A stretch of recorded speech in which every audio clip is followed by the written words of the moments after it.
एक जमीन जिस पर सदियों तक एक ऐसा बादशाह हुक्मरानी करता रहा जो सिर्फ ताज का नहीं, खुदा होने का दावा करता था। मैं तुम्हारा सबसे बड़ा रब हूं, जिसके लिए लोग जमीन पर नहीं सजदों में चलते रहे।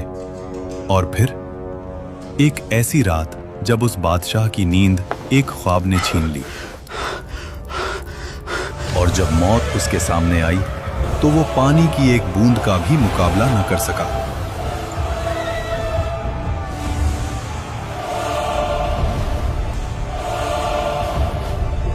अल्लाह ने उसके जिस्म को जमीन में दफन होने से भी रोक लिया और कयामत तक उसको इबरत का निशान बना दिया।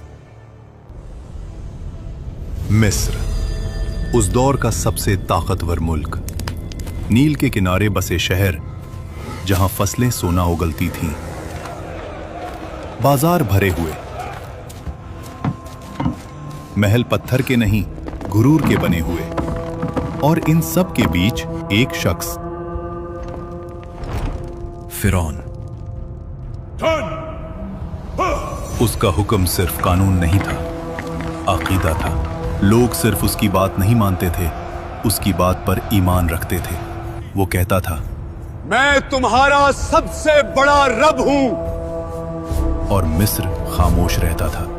इसी मिस्र में एक कौम ऐसी भी थी जो रोशनी नहीं देखती थी, बनी इसराइल। उनके घर अलग थे, उनका लिबास अलग, उनकी जिंदगी अलग। और जोर लगाओ। उन्हें गुलाम बना दिया गया। उनके मर्द सुबह से शाम तक पत्थर उठाते, महल बनाते और रात को थकाए हुए गिर जाते। उनकी औरतें सिर्फ जिंदा रखी जाती थीं ताकि गुलामी का सिलसिला चलता रहे। फिरौन ने जानबूझकर इस कौम को कमजोर रखा। Bloody civilians! क्योंकि जो कौम कमजोर हो वो कभी तख्त को नहीं हिला सकती। समझदार के लिए सिर्फ इशारा काफी होता है। तफसीर इब्ने कसीर के मुताबिक एक रात फिरौन ने ख्वाब देखा।